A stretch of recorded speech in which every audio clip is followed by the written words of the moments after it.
I'm in New York competing in a cocktail competition where the winner gets an all expenses paid trip to Rio in Brazil. But we wouldn't be just chilling on the beach having a cocktail and having a good time. No, we'd be competing in the World Finals. So your job is going to be to go represent us and hopefully bring back the grand prize of a couple $1,000s. Drove all the way from Boston here just for the day, just to compete in this, and I'm gonna win, damn it. I'm gonna win.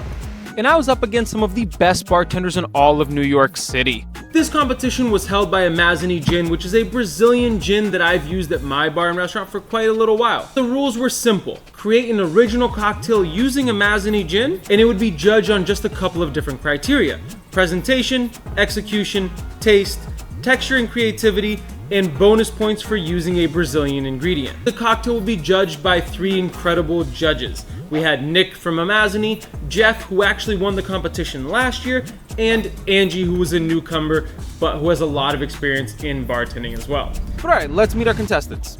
What's up? My name's AJ. I'm currently a bartender in New York City. I work at Amore Margo. My name is Carlos Flores. I'm here representing Bar Guyana. Hello, my name is Shintaro Eleazar Okuda. I'm from Bar Moga. I'm a head chef and beverage coordinator. My name is Bruce Schultz. I'm a head bartender over at Amore Margo. Hi, my name is Nick Sparks. I'm head bartender and bar director at the Woolly. Hi, I'm Louis Fernandez. I am the owner and head bartender at Labrador's Brazilian Barbecue and Bar. But you guys hopefully already knew that. And what's even more interesting is that I actually competed in the same cocktail competition last year. And I just remember thinking, oh, this is an easy one for me. I use Amazzoni all the time. I'm Brazilian. I make all this content on the internet about creating cocktails. I got this one in the bag. Yeah, I lost. And truthfully, that was really hard for me to deal with. I pride myself on my creative ability and to create cocktails using South and Latin American spirits. It's what I actually focus so heavily on at my bar and restaurant. It's what I've built my entire bar program on over the last 4 years. And so it actually really hurt me, not only to not win, but to not even place in the top 3. I was devastated. Last year, the cocktail that I entered was the Amazon Sunset. This is a really nice and fruity cocktail that combines guava, lime, orgeat, Amazzoni Gin, Amaro Nonino, and some Peychaud bitters over the top with a nice edible orchid for a garnish.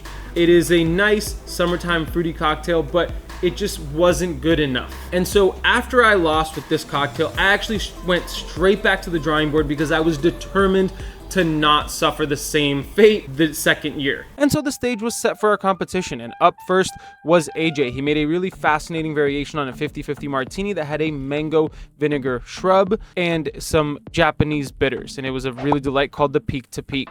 And then next up was Carlos, who made a sour style cocktail with a vanilla demerara syrup, pineapple infused Amazzoni Gin, some passion fruit liqueur, lemon, and some cachaça, and it was called the Eu Não Sou Santo. And then we had Shintaro, who used the Amazzoni Gin, a vanilla oleo, coffee, sugarcane syrup, and Italicus, which is a Italian bergamot liqueur. And you know someone means business when they break out the cobbler shakers and knows how to use them.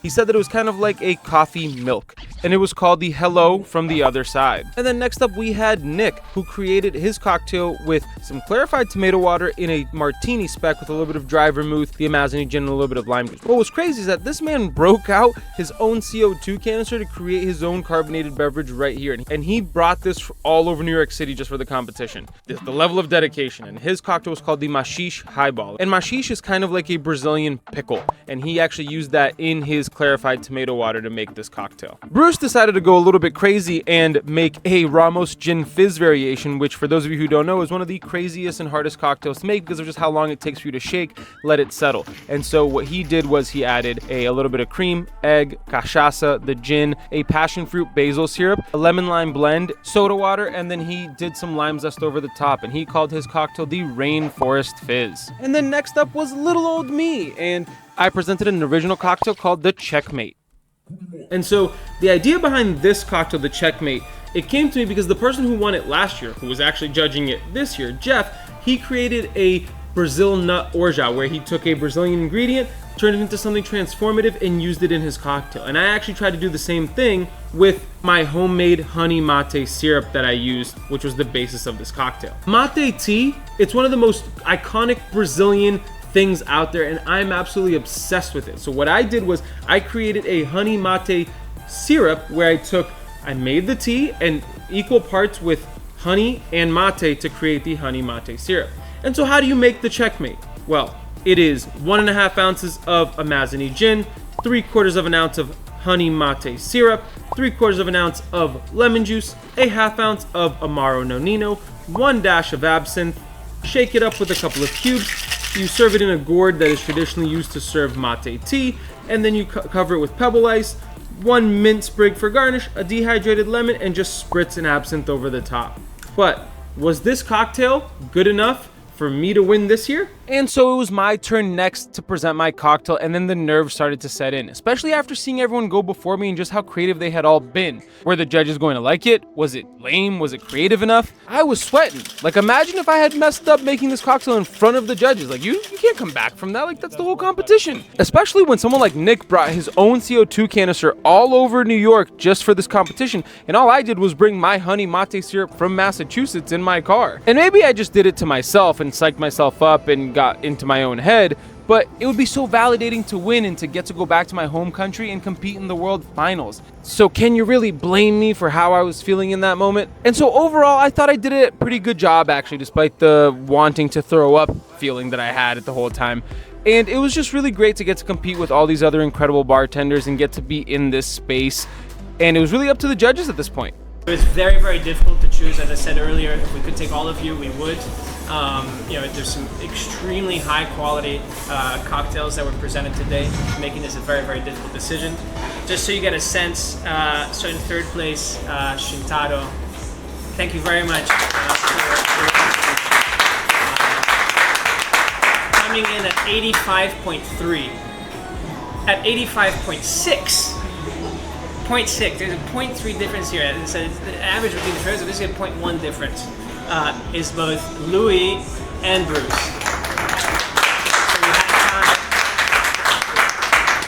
time. The next name coming up on this, your job is going to be to go to Brazil and represent America against all the other markets that we export Amazzoni to. So we're talking about Paraguay, Uruguay, Greece, UK, France, Italy. So your job is going to be to get to this final, represent us, and hopefully bring back the grand prize of a couple $1,000s for that last prize. And so number 1 place goes to Nick. Thank you very much.